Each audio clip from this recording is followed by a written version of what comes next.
আমি বরাবরই বলি আইন শৃঙ্খলা বাহিনীর হচ্ছে ঝামেলা। মাঠের পরিস্থিতি নিয়ন্ত্রণে পুলিশ থাকুক বা সেনাবাহিনী থাকুক, বিজিবি থাকুক, র্যাব থাকুক, তাদের নির্দিষ্ট কিছু দায়িত্বকর্ম আছে। যে আপনার মন চাইলেও আপনি কি একজনের বাড়ি ভেঙে ফেলবেন, আপনার মন চাইলেও একজনের প্রতিষ্ঠান ভেঙে ফেলবেন, পার্টি অফিস জ্বালাই দিবেন। তো এই কর্মকাণ্ডগুলো আপনার মন চাইলেই যেন আপনি করতে না পারেন, সেই কারণেই কিন্তু আইন শৃঙ্খলা নামক রক্ষাকারী যে বাহিনীগুলো আছে বা রাষ্ট্রের বিভিন্ন অর্গান আছে তাদেরকে রাষ্ট্রের টাকা দিয়া পালা হয়। এখন আপনি যখন সিস্টেমের একটা মাত্রা আছে, মাত্রা যখন ওভার করবেন, স্বাভাবিক আপনার উপর আইন শৃঙ্খলা বাহিনী অ্যাকশন নেবে। তো সেই অ্যাকশন নেওয়াটা কতটুকু যৌক্তিক কতটুকু অযৌক্তিক সেটা আপনাদের উপর ছেড়ে দিলাম। সেনাবাহিনী এবং পুলিশ গতকালকে রাতে ভিপিনুর এবং তার সাথে থাকা কয়েকজনকে যে মারছে, আসলে এখানে দুষ্কৃতকারীদেরকে তারা মারতে গিয়া কিছু বাড়ি ভিপিনুরের উপর পড়ছে। তো এই পড়াটা নিয়ে যে বিশৃঙ্খলা দেখা দিয়েছে সোশ্যাল মিডিয়া প্ল্যাটফর্মে সেনাবাহিনী এবং পুলিশের বিরুদ্ধে, দিন শেষে এটা নিয়ে মুখ খুলেছে সেনাবাহিনী কেন আসলে এই ঘটনাটা তারা করতে বাধ্য হলো। সেনাবাহিনী তাদের অফিসিয়াল ভেরিফাইড ফেসবুক পেজে এক বিজ্ঞপ্তিতে বিষয়টা ক্লিয়ার করেছে যে গতকাল রাত আনুমানিক 8টায় রাজধানীর কাকরাইল এলাকায় দুটি রাজনৈতিক দলের নেতাকর্মীদের মধ্যে সংঘর্ষ এবং ধাওয়া পাল্টা ধাওয়ার ঘটনা ঘটে। আমরা জানি একটা হচ্ছে গণ অধিকার পরিষদ, আরেকটা হচ্ছে জাতীয় পার্টি। গণ অধিকার পরিষদের যিনি নেতা আছেন ভিপিনুর, তিনি মাঝে মাঝে নিজেরা হাসনাত আব্দুল্লাহ অথবা সার্জিস আলমের মতন ভাবেন যে আওয়াজ দিল ঘটনা হয়ে গেল।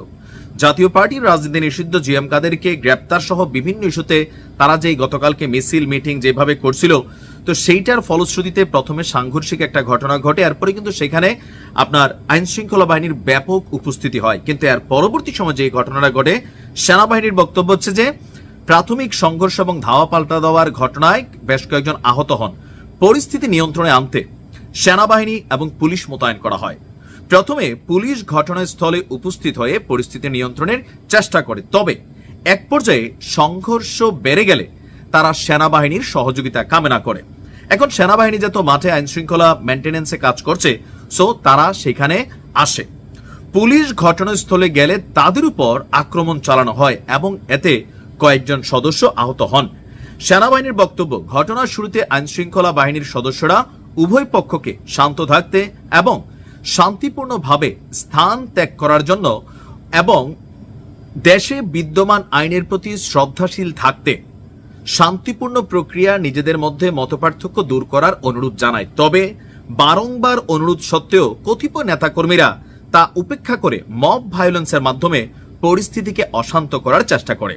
তারা সংগঠিতভাবে আইন শৃঙ্খলা বাহিনীর উপর আক্রমণ চালায় এবং আনুমানিক রাত 9টার দিকে মশাল মিছিলের মাধ্যমে সহিংসতা আরো বৃদ্ধি করে। ওই সময় তারা ইটপাটকেল নিক্ষেপ করে এবং বিভিন্ন স্থাপনায় আগুন দেওয়ার চেষ্টা করে। এছাড়াও বিজয়নগর, নয়াপল্টন এবং তৎসংলগ্ন এলাকায় সাধারণ জনগণের চলাচল মারাত্মকভাবে ব্যাহত হয় এবং জনদুর্ভোগ বৃদ্ধি পায়। আইন শৃঙ্খলা বাহিনী শান্তিপূর্ণ সমাধানের সকল চেষ্টা তারা অগ্রাহ্য করে।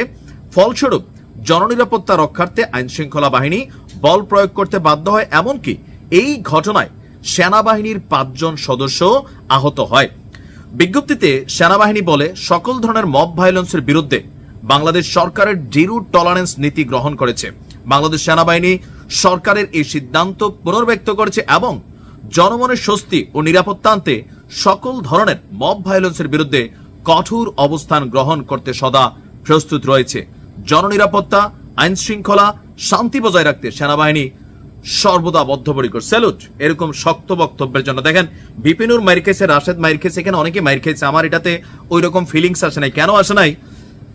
যেই বক্তব্যগুলা ভিপিনুর আইন শৃঙ্খলা বাহিনীকে যে বন্দুকওয়ালা বইলা বইলা বলতেছিল, মানে এই দেশে সেনাবাহিনী এখন একটা কোন লেভেলে গেছে যে এদেরকে নিয়ে যা খুশি তাই বলা যায়, এরকম একটা সিচুয়েশন তৈরি হয়ে গেছে।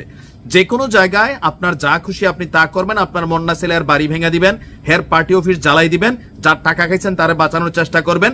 আপনার বিপরীতে গেলে আপনার যে ক্যাপাসিটি আছে সেটা নিয়ে মত তৈরির চেষ্টা করবেন। আর আইন শৃঙ্খলা বাহিনী যদি সেটাকে বাধা দিতে যায়, তখন ফেসিস্টের দোষর অমুক টমক ট্যাগ লাগাইয়া আইন শৃঙ্খলা বাহিনীকে আর বিতর্কিত করার কিন্তু সুযোগ আসলে নেই, কারণ মানুষ এখন এগুলা বোঝে। সেনাবাহিনী কালকে এই ঘটনাটা 1 মিনিটের ঘটনা না, ধারাবাহিক ঘটনা ঘটতেছিল, উস্কানো হচ্ছিল।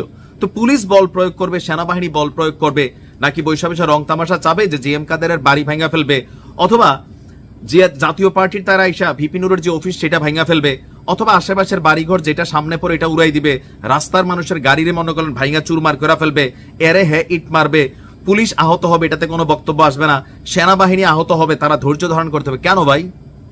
দেশটারে কি মানে এই লেভেলে নেওয়ার জন্য আপনারা এগুলো করেন? মব ভায়োলেন্সের বিরুদ্ধে সর্বোচ্চ লেভেলে আইন শৃঙ্খলা বাহিনীর শক্ত থাকা উচিত। সেনাবাহিনী তাদের অবস্থান পরিষ্কার করছে, আর এই ভিডিও ফুটেজ আমরা সারা দেশ দেখছি। এখন সবাই বিষয়টা নিয়ে সেন্সেশনাল ইস্যু তৈরি করা ট্রাই করতেছেন, পুলিশ এবং সেনাবাহিনীর বিরুদ্ধে বক্তব্য আসা শুরু হয়েছে। এগুলো মানুষ বোঝে যে কালকের ঘটনায় এখানে কিভাবে আইন শৃঙ্খলা বাহিনীকে উস্কানো হয়েছে, এটা অগ্রাহ্য করার কোনো সুযোগ নেই। যত বড় মুখ না, মাঝে মাঝে তত বড় কথা। মনে করে যে উমকে বলে তুমকে বলে, তা আমরাও বলি। বলতে বলতে কিন্তু এই পরিস্থিতি তৈরি হয়েছে। যার যার রাজনীতি শেষে করেন, জনগণ যারে ভাল লাগে নিবে, নয়তো অ্যাভয়েড করবে, নয়তো আইনের মাধ্যমে তারে আপনি নিষেধাজ্ঞা দিয়ে দেন, নিষেধ করে দেন আওয়ামী লীগের মতন। কিন্তু আপনি মব ভায়োলেন্স তৈরি করা, পাবলিক ডাকাইয়া রাজপথে সহিংসতা করবেন, এটার জন্য তো দেশে আইন শৃঙ্খলা বাহিনী বৈশাখে আঙ্গুল চষবে না ভাই। আইন শৃঙ্খলা বাহিনী তাদের কাজ করবে, মনে রাখেন। ভালো থাকুন।